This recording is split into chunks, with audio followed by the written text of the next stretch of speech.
Баршаңызға қайырлы күн. Мен бүгін сәбіз салатын, яғни морковь по-корейски салатының рецептімен бөлісетін боламын.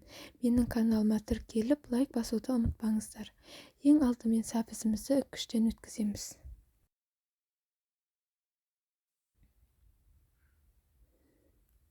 Сосын сарымсағымызды да үккіштен өткізіп аламыз.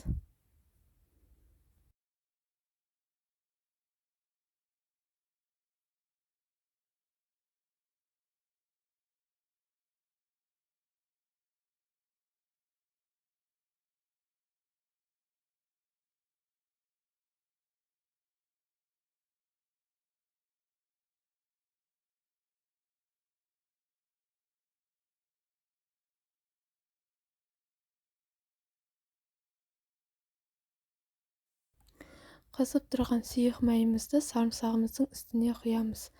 Сонда сарымсағымыз осылай көпіршіктенеді. Яғни сарымсақтың дәмі керемет болып, салатымыздың дәмі ерекше болады.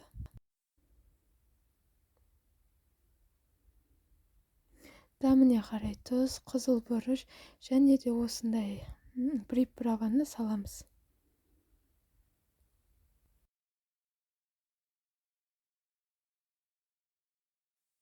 Сосын 9% уксусымызды құйып, барлығын жақсылап араластырамыз.